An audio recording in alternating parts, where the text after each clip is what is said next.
This is episode 15 with entrepreneur and financial advisor, Jason Clevlen. You may know the destination, but do you know the path to take you there? This is Profits to Wealth. We shorten the time it takes for entrepreneurs to find true success through guided conversations alongside industry elites. We'll cover your commonly asked questions and dive into the skills, tactics, and lessons learned from business professionals who've turned the industry on its head through experience, critical thinking, as well as practical money management. It's time to talk business, money, and freedom with your host, Jack Marino Jr. Seneca said, "It is not the man who has too little, but the man who craves more that is poor." Welcome to Profits to Wealth. This is your host, Jack Marino Jr.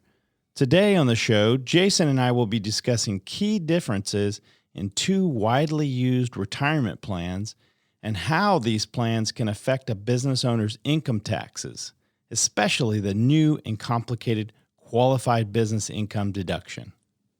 Jason, today we're going to talk about two common retirement plans used by business owners and some very useful tax planning. I know we did a lot of preparation for this because we're talking about some not only new but complex tax laws. But let's start out, and I should say what caused this podcast or spawned us to want to do this is because we recently were hired by a business owner, and we were basically going to go over this scenario today after we discuss the differences between a solo K or a 401k and a SEP-IRA.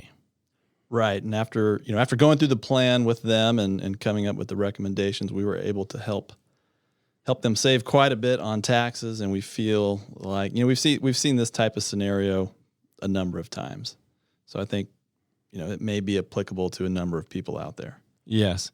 And another thing that was eye-opening about this was not only the complexity of the qualified business income deduction, the 199A deduction, also known as, but is that there is a huge opportunity for proactive planning, tax planning, because if you wait to the end of the year to do any of the planning that we're going to talk about today, you may not have the outcome that we were able to generate with this client. Right. You definitely have to plan ahead. Especially with that qualified business income deduction, which I'm just going to call QBI, from here forward. That QBI deduction, is extremely complicated. There's certain types of businesses that are service oriented that can, if they make too much money, can be phased out of it. And, it depends on how much wages they're paying versus, the qualifying business income that the business has. So it's extremely complicated. And what we typically will do is we come up with the strategies, but then we work with the client's CPA or accountant. And, by doing that, we're able to bring a forward-looking approach to the client's tax scenario. And we're able to get the CPA to help us run some forward-looking projections to confirm that these changes that we want to make are indeed going to help them save on taxes. Yes. And listeners may say, wow, you mean the other way around, in that the CPA is talking to us about these strategies, but you would think that would be the case, and I'm not throwing anyone under the bus. I just think the nature of most CPA practices is that they're overwhelmed with doing tax preparation, that they're not able to do proper planning, or the clients may not want to pay for planning. So the proactive planning starts with Lake Hills Wealth Management, our client. We construct the strategy, and then, like you said, we go to the CPA and say, hey, does this make sense? Let's model these two scenarios. Right. Most CPAs and tax preparers, they're paid to prepare a tax return. That's what most people are paying their tax professional to do, is to help them prepare tax returns. And so the CPA's attention is focused on what happened last year and how do they, optimize that situation. And a lot of times that, they have a lot of clients and a lot of returns, and there's a short window of time they're trying to get that done. So unless you're hiring your accountant to focus on, forward-looking advice, that's really typically not what people are paying their accountant to do. They're paying to get a return done. And so that's where we can help bring some value, is by bringing a forward-looking approach to tax planning. And it really works well when we can coordinate that advice with their CPA, with their accountant, to make sure there's not something that's being overlooked. Yeah, I guess we're Tom Brady. The quarterback, that's right. All right, so let's get going. Solo K today versus the SEP-IRA. So first variable that we need to compare is, does it allow profit sharing? So a solo K, yes, you can do, if you have a 401k with profit sharing or a solo K, you can do 25% of your wages into the profit sharing, and then the profit sharing cap, or the total cap on contributions, is $57,000. And then on the SEP-IRA, it is the same. 25% of wages can go into the SEP-IRA as profit sharing. Right. And just to clarify, and this might get a little technical, as we go through some of these differences for a few minutes, but we'll bring it back around. The profit sharing contribution is technically made by the company. So if the business is set up as an S corp, for example, it's the S corp that is making that profit sharing contribution to the 401k, on behalf of the employee, which may also be the business owner.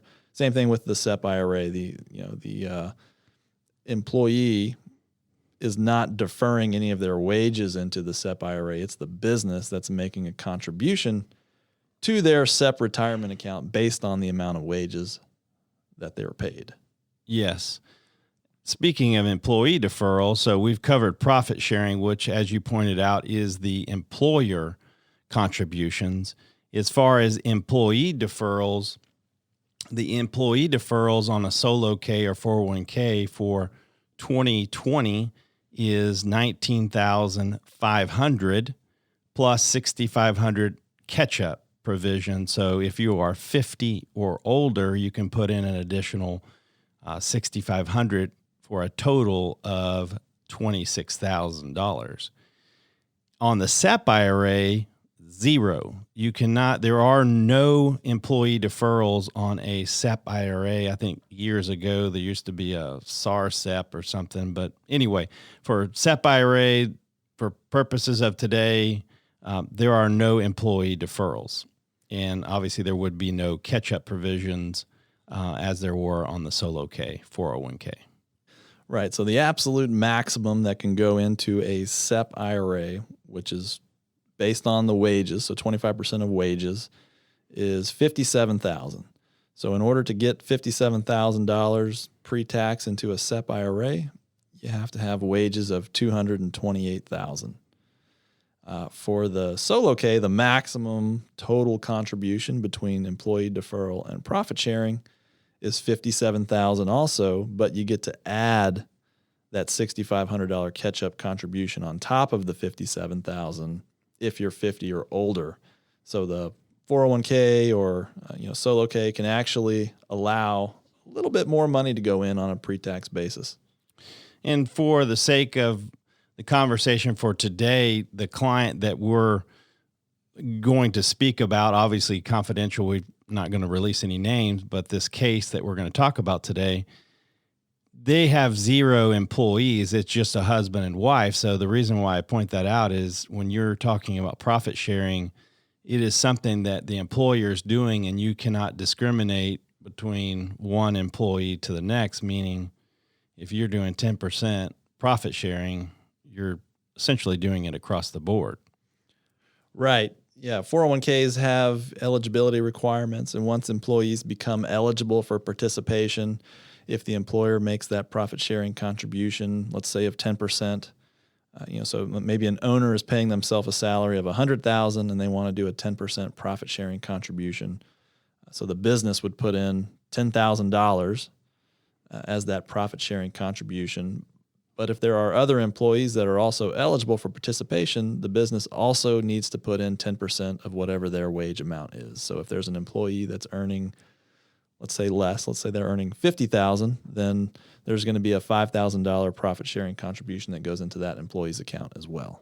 Yeah, and off the cuff, some might say, well, I don't want to do that, but it really comes down to what your goals are. And then obviously there's some tax deductions there for the contribution, which we're not going to get in today, but we just wanted to point that out, that profit sharing is the employer side. And if you do it for yourself, you're doing it for the other employees that qualify under that plan. Right. And when we use the term solo K, really what we're referring to there, it's still a 401k plan, but it's specifically a 401k plan for an employer that really doesn't have any employees. So it works really well for a husband and wife type scenario in a business where they don't have any employees. It's just the owners that might be listed as employees if they, set up as an S corp, or even if they're a sole proprietorship. Yes. And so now let's talk about Roth. So on the Roth Solo K or Roth 401k, you have that the ability to defer money into the Roth portion of the account up to the $19,500 or $26,000 if you're 50 or older. But on the SEP-IRA, that doesn't even exist. So it's basically just pre-tax portion, traditional portion. That's it. There is no Roth. Correct. No Roth contributions available in the SEP, only pre-tax contributions going in there. 401k side, you get the option with that employee deferral amount, whether to go pre-tax with it or whether to go Roth. And then something else to point out is, loans. So you can actually take a loan out on your 401k up to 50% of the value, but the cap is $50,000. Again, on the SEP-IRA NA, that doesn't exist on an IRA. So it's another tool, if you will, that might make sense for the business owner to evaluate. But we're just kind of differentiating the two here today.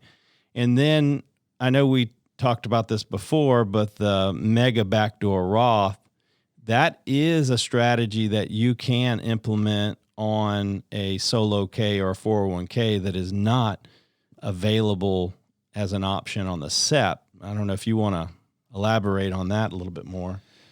Yeah, with the SEP-IRA, there's no ability to put those after-tax deferrals in there and convert only the after-tax portion to Roth. So it doesn't really work with having that, mega backdoor Roth on the SEP. But with the 401ks, some 401k plans, if they're established correctly, will allow for after-tax contributions. Now, most of the time it is the bigger companies that allow this because there's some additional testing that has to be done on the plan for it to remain a qualified plan. It gets a little more complicated.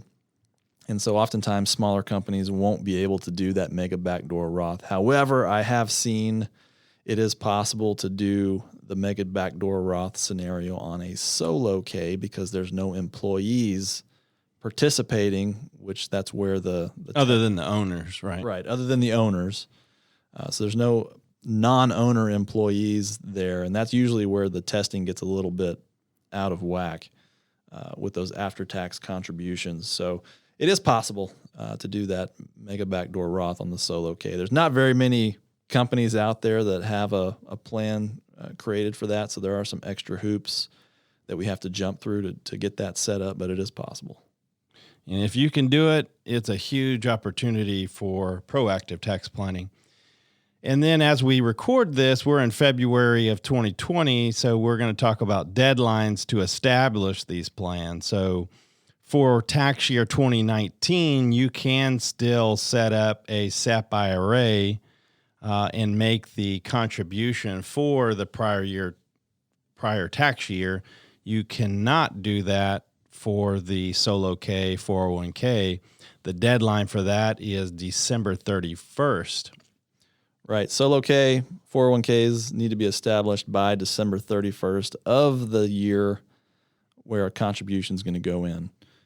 Whereas the SEP-IRA, you can establish in the following year, up until your tax filing deadline plus extensions, and still make a contribution for the prior tax year. Yeah, so if it still makes sense, really that's one of the only or few options you have at this point for making a contribution to a retirement plan to make a difference for 2019.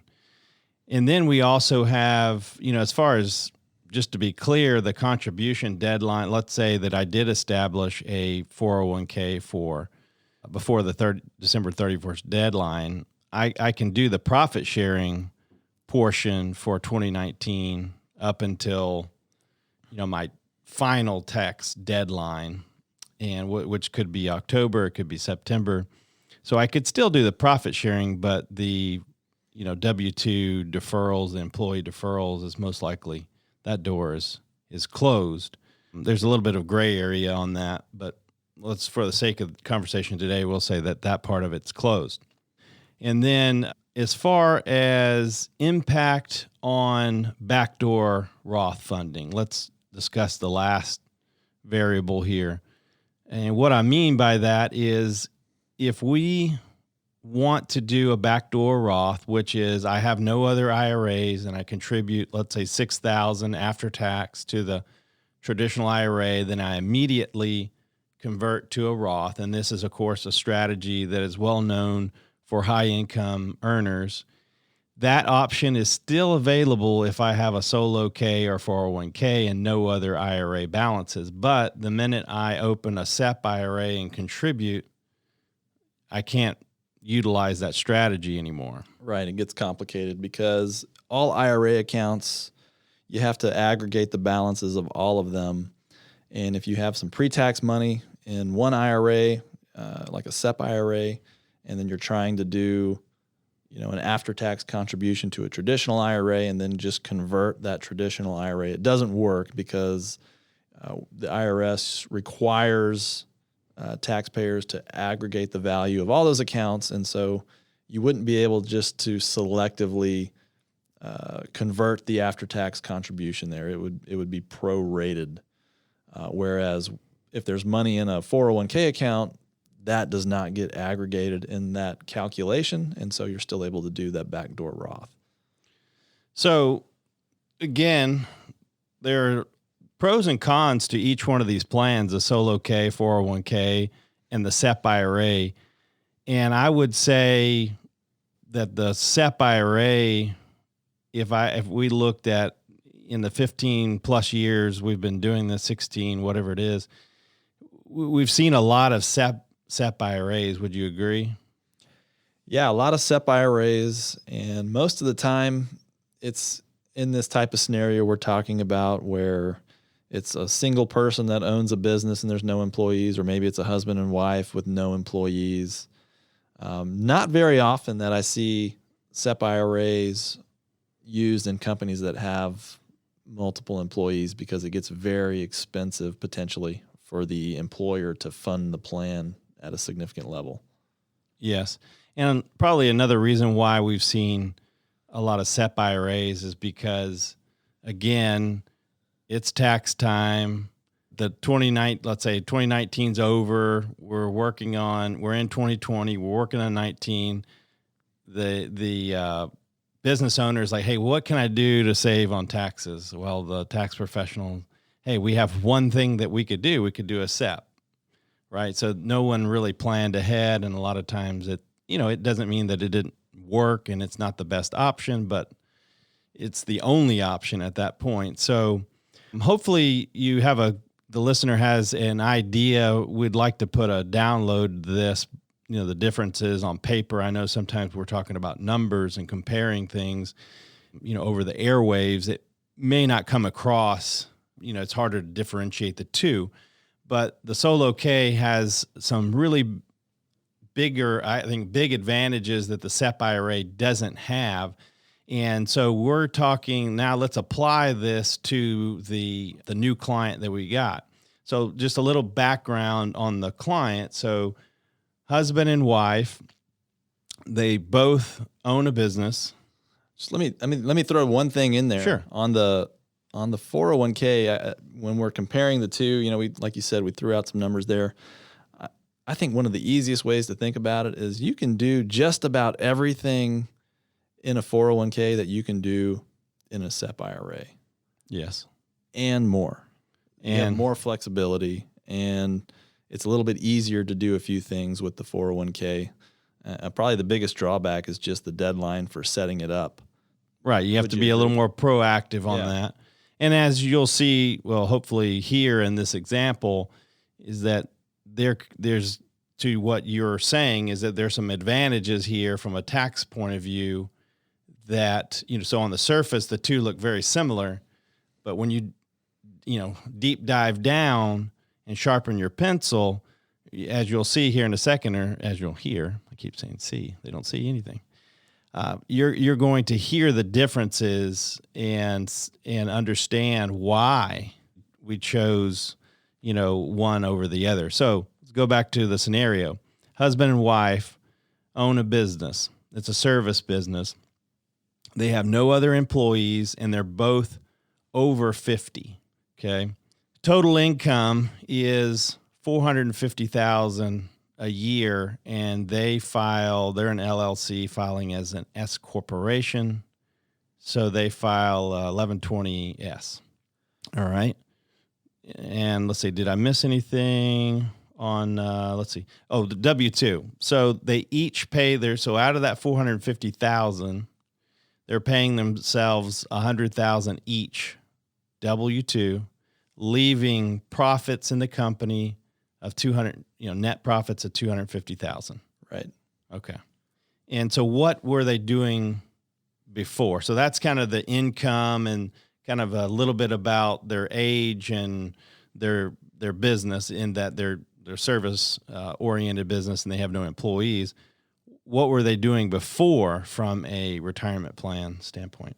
Right. So when they came to us, they had a SEP-IRA account or a plan set up for their company, and they were max funding that SEP-IRA for each, for the husband and the wife, based on those two $100,000 salaries that they were paying each other. So what is max fund? Yep. So the maximum is 25% of whatever that W-2 wage is. And so essentially $25,000 was going into SEP-IRA for husband, and $25,000 was going into SEP-IRA for wife. Those are both, pre-tax contributions made by the S corp that lowers, the taxable income. Sure. So what's the goal? Because this matters, right? What's the goal of the client? Right. Client's goal was to reduce taxes, and they're trying to accumulate assets and save for their financial independence. Yeah, because the reasons come first and then the answers come second. Because if the client had different goals, they weren't really trying to focus on financial independence. They wanted to focus on education, or they wanted to focus on other short to midterm goals. The recommendations would be different. But in this case, taxes, financial independence were their number one, number two, and most important goals. Right. And one of the things they were considering was increasing their W-2 wage. Right. They're paying, the total income to the business was $450, and they're only paying out $200 of that as W-2 wage salary. And so they're capped at that $25,000 contribution. Well, they could increase their salaries, and that would thereby allow them to put more in with the SEP. However, one of the drawbacks to doing that is it would increase the payroll taxes. So Social Security, Medicare. Yep. On both sides. Yeah, so about 15% increase in taxes, if they went from, roughly up from 100 to 125, that $25,000 increase on each of those salaries would be subject to an additional, 15.2% tax. And so that's one of the things they were thinking about, but that wasn't the most optimal thing that they could do. Yeah, thanks for pointing that out, because that is something that they were contemplating. But as you'll see there, or I keep saying see, I got to put a camera up here. So they're in the 30. I should also say that they're in the 35% tax bracket, marginal tax bracket. And the business, as we mentioned before, qualifies as a service business because for purposes of qualified business income. So this is going to open up a big can of worms that we hopefully will not, we won't have enough time to get into all of what QBI or qualified business income can do and all the nuances, because there are many, and I don't think the IRS has finalized all these rules. But if you're in a service business, there are definitely limitations to the amount of income, net income, qualified business income that you can have. And I believe it's between $321,400 and $421,400 is kind of your range. If you go over that $421,400, zilch, unless you're in a non-service industry. So this is a key driver. One of the key drivers in our decision is we want to maximize taxes, but we also want to maximize retirement savings or savings for financial independence. And depending on what retirement plan you choose here will have an impact not only on the qualified business income, but also the amount of total income tax they pay. So they were doing the SEP. They were doing 25% of their wages. What Jason and I did was we worked on this a long time because the tax laws are very, I would say, vague, esoteric at this point. It even says that some of and there's a lot of articles out there on the web that contradict what even the newest IRS forms and instructions say. So we're going, as we record this again, it's February 2020. We're going off of the current rules as they are, as we understand them. And so what we did with the client was we allowed them, or we proposed they do a solo 401k. So what did the solo 401k do for this client that helped them maximize both their goals?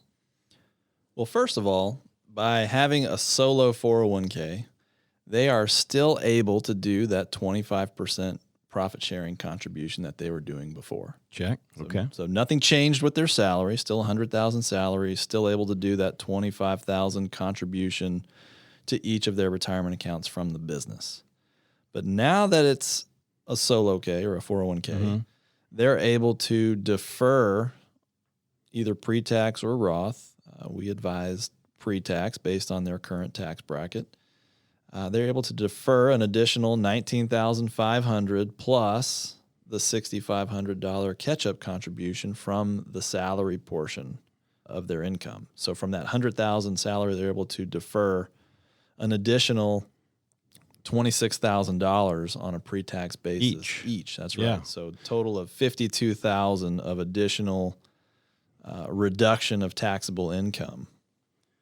That alone is huge. And what you have to be careful about is what effect, and here's where there's a lot of articles that, if you read them, would say that this may not be an optimal strategy, but I think that as we see it now, the rules have changed a little bit.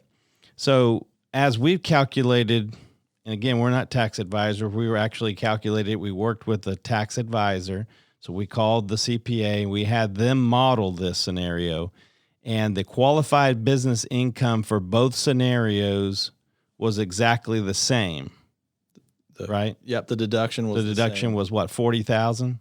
Yes. So 40,000 for both. So the qualified business income did not get reduced as a result of our recommendation. So that's a positive. So they still received that huge deduction there.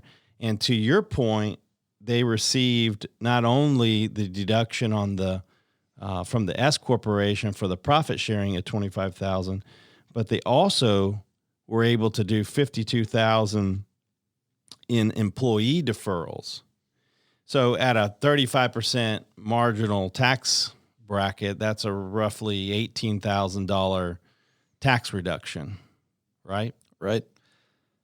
We should point out with the QBI deduction that there are a lot of moving parts, and we've, as much as we could, oversimplified this scenario that we're talking about, just because there's so many little things that can affect the numbers, on what that qualified business income deduction ends up being. But essentially, you get a 20% tax deduction against the qualifying business income. So if qualified business income is $200,000, you get 20% of that, so a $40,000 tax deduction. So significant, and it's possible that having contributions going into pre-tax retirement plans is going to lower taxable income to help somebody qualify if they're previously being phased out of getting the QBI deduction.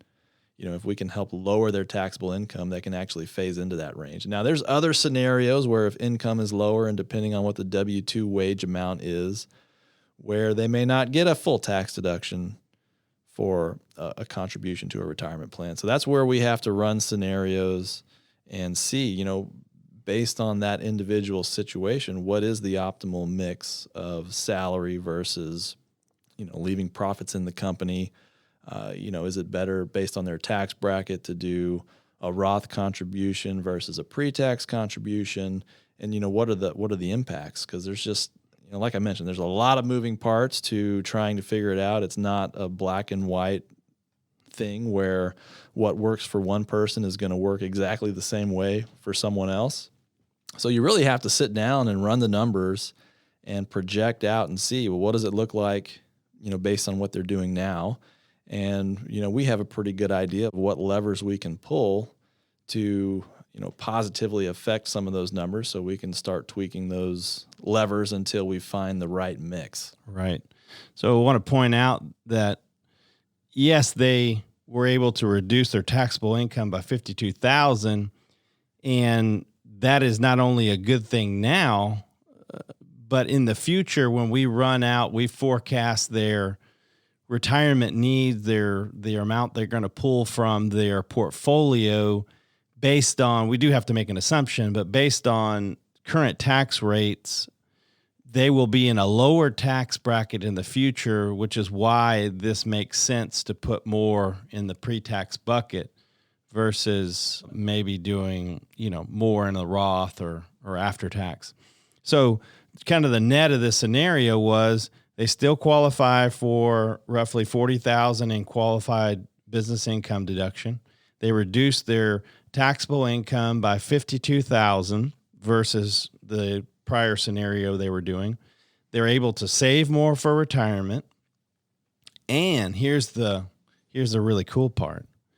So before they're doing the SEP, so they could not do Roth 401k, obviously, and they could not do the mega backdoor Roth, and they could not do the backdoor Roth because they had an IRA. Right. So by rolling the SEP-IRA into the solo 401k, now we have a zero balance in IRAs.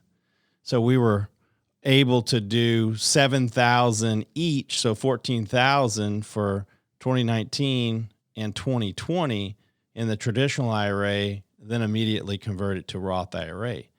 So every year they've got an additional $14,000 that's going to grow and accumulate, and those earnings are going to be tax-free in retirement. And we didn't even discuss the option they still can do a little bit in the mega backdoor Roth as well. So huge benefits. About 12,000 of room still in that 401k, a little over 12,500, I think, for mega backdoor Roth contributions to go in. So right. So add that 24. What did you say it was? 12.4. 12.5. So 12.5, 25,000 plus the 14. Yeah. So $39,000. $39,000 that they're accumulating every year in a bucket that they're never going to have to pay taxes on the gains again. So they got immediate tax benefits, and then proactive tax planning, they've got a bucket that they didn't have before because they made too much. So this is an example. I think this case here is very common. And this is, again, why we wanted to discuss it today, because there's a lot of folks out there that have this same scenario and that can really benefit, by having someone like us, or even maybe talk to your own financial advisor about it, or we're happy to help you. That don't really expect your tax professional, unless you're paying them to do planning. They're not going to most likely come to you with these strategies. And I will also point out that, as Jason did, there's a lot of nuances, and even the IRS, I would argue, doesn't even know how all this is going to work on the qualified business income. They haven't finalized everything. So you have to do a lot of planning early if you can, and throughout the year. You can't wait until the end of the year to do this, because, as you pointed out, if you don't have the right ratio of W-2 wages to your qualified business income, you could be shooting yourself in the foot and reduce your qualified business income deduction. That's right. That's what we saw when we, doing our own calculations and working with the CPA. So there is a fine balance there. There's a lot of moving parts, and one benefit, one form that you do will affect the next. And it's really something that, again, you've got to work with the right professionals on this, because whoever said this was going to simplify, I don't know what, I don't think they know what the definition of simplify is. It's very complicated. That's right. It's extremely complicated. And as soon as you think you understand one part of it, it opens another can of worms to go down and figure out, well, what's the impact of these changes over here? There's a lot of, like I said, a lot of moving parts to it, and it really does help, for us to be able to work with the client's CPA, come to them and say, here's what we're thinking that we may want to do, this year or for the year ahead, and would like to confirm what the implications of that are going to be from a tax perspective. We think it's going to help save the client a lot of money. And so being able to run those scenarios and get confirmation is a good thing. And we also want to point out that this client scenario was an S corporation. It does make a difference if you're a sole proprietor, if you're a partnership, obviously if you're C Corp. There's different forms and there's different cause and effects. And so it's not one size fits all. This is why, as a business owner, we say that the business owner has a lot of opportunities that the employee doesn't. But with that complexity, or with those options and with that opportunity, comes complexity. It's sort of contrary to our mantra. We try to make complex things simple, but well, I tell you what, reading those tax codes and trying to understand qualified business income, the nuances there is difficult. It's a lot of fun, isn't it? A lot of time doing that. But anyway, if anyone has any questions, if this really hits home with you and you would love to have us take a look at your situation, we're happy to give anyone, 30 minutes, an hour of our time, really review what you're doing, see if there's something that we can identify right off the bat that you could do to maximize your goals. Maybe your goal is just to reduce your taxes. I mean, who wants to pay more than their fair share? But, we really want to understand what your goals are, what your scenario looks like. If we can be of any assistance, a second opinion even, we would love that opportunity. You could email us directly. Jason is jason@lakehillswm.com. I'm Jack at lakehillswm.com, or go to profitstowealth.com/contact. And there's a form you could submit questions, scenarios there. We really want to help you. This stuff is complex. There's a lot of opportunities for those that plan, and we want to help everyone that we get the opportunity to work with, reach a point of financial independence where we make work optional. Sign me up, Jack. Well, thanks, Jason, for all that you do. And this has been fun. I know we spent a lot of time helping this client, and it was exciting. We love solving problems. Until next time, I bid you adieu. I'll see you on the next one. That's all for this episode of Profits to Wealth. But we have more resources available to you on our website. Head over to profitstowealth.com and take our questionnaire to find out how we can provide you with a tailored approach to your entrepreneurial journey. It's available exclusively on profitstowealth.com.